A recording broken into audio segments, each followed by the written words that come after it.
자, 오늘 우리가 함께 들여다볼 이야기는요, 바로 하나의 거대한 국가 프로젝트에 관한 겁니다. 이 프로젝트는 한쪽엔 첨단 산업이라는 눈부신 미래를, 다른 한쪽엔 평생 살아온 터전을 잃게 된 한 농촌 공동체의 미래를 약속하고 있죠.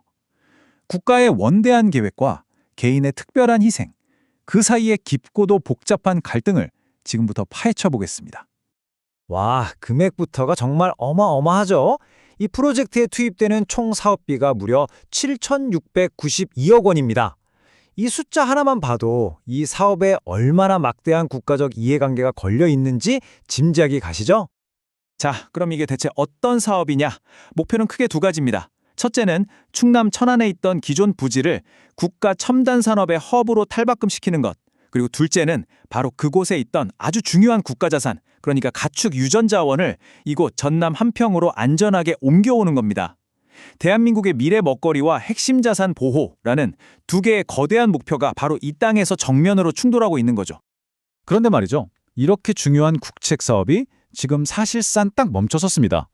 완공 목표는 벌써 2029년으로 밀렸고요. 땅 확보도 아직 65%밖에 안 됐어요. 정부는 그 이유가 주민들 민원 때문이라고 하는데 과연 그게 진짜 이유의 전부일까요? 이 사업이 멈춰선 진짜 속사정은 뭘까요? 바로 여기서부터 이야기가 꼬이기 시작합니다. 정부 보고서에는 갈등의 원인이 아주 간단하게 딱 한 줄로 적혀 있어요. 주민들이 돈을 더 달라고 한다는 겁니다. 하지만 주민들이 실제로 피토하듯 외치고 있는 건 그게 아니거든요. 평생을 일군 삶의 토전을 대신할 땅, 그리고 앞으로 살아갈 방법을 달라는 겁니다. 전혀 다른 이야기죠? 이런 잘못된 보고가 어디까지 올라갔냐면 대통령한테까지 간 거예요. 아, 돈 문제였어? 그럼 법대로 빨리 처리해? 이렇게 된 거죠. 이 한 번의 보고 때문에 주민들은 순식간에 더 많은 돈을 요구하는 이기적인 집단으로 낙인 찍혔고 대화의 문은 굳게 닫혀버렸습니다. 자, 그럼 이제 이 갈등의 속살을 한번 들여다보죠. 이건 그냥 감정 싸움이 아닙니다. 아주 근본적인 법의 해석을 둘러싼 치열한 논쟁이 그 중심에 있습니다. 주민들이 들고 나온 가장 강력한 무기가 바로 헌법에 나오는 정당한 보상이라는 개념입니다. 여기서 키워드는 정당한이에요.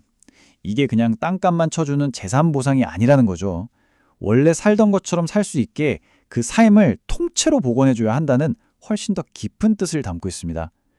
법의 진짜 정신은 생계를 보장하라는 거니까요. 이 표를 보시면 지금 법이 얼마나 현실과 동떨어져 있는지 딱 보입니다. 지금 법은 그냥 집 지을 땅이랑 돈 좀 줄게. 이게 끝이에요. 근데 주민들은 아니 먹고 살 방법이 없는데 집만 있으면 뭐하냐 이거죠. 보상 기준도 마찬가지예요. 공식 땅값이 아니라 실제로 내가 다른 데 가서 똑같이 농사 지으려면 얼마가 드냐 이걸 기준으로 해야 한다는 거고요. 제일 기가 막힌 건 정부랑 맺었던 공식 약속, MOE라고 하죠. 이것마저도 법적 구속력 없다면서 안 지키고 있다는 겁니다. 그리고 여기에 정말 결정적인 한 방이 있습니다. 바로 대법원 판례예요.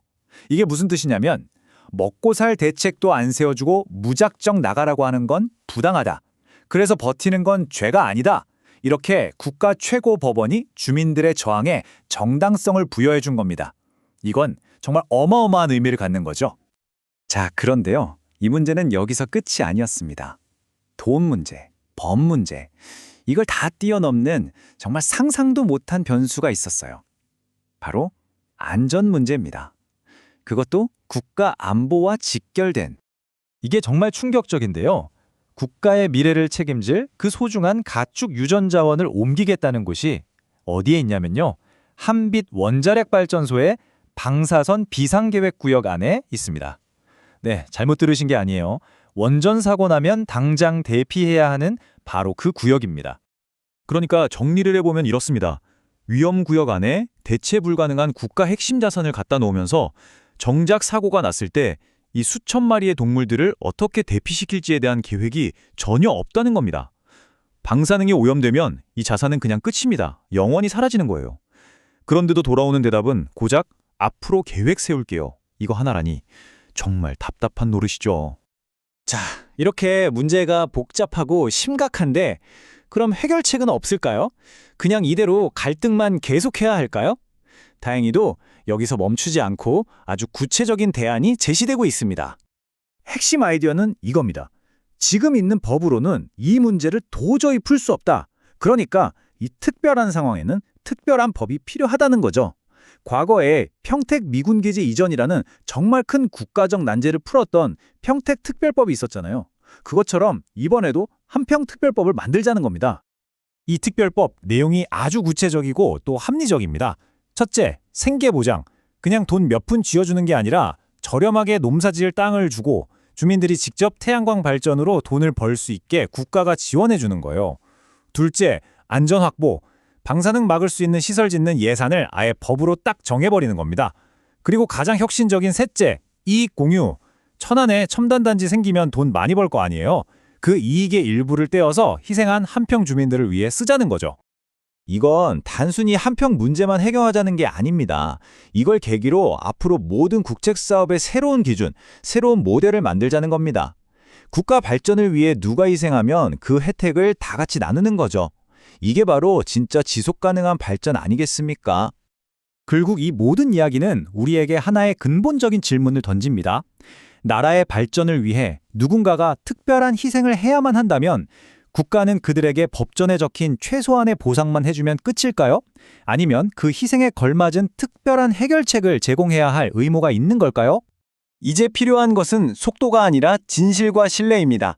주민들이 외치는 이 한마디가 모든 것의 핵심을 찌릅니다. 맞습니다. 진정한 국가의 성공은 건물을 얼마나 빨리 올리느냐가 아니라 그 과정에서 국민 한 사람 한 사람의 삶을 얼마나 소중히 여기고 그 신뢰를 지켜내느냐에 달려있는 거겠죠.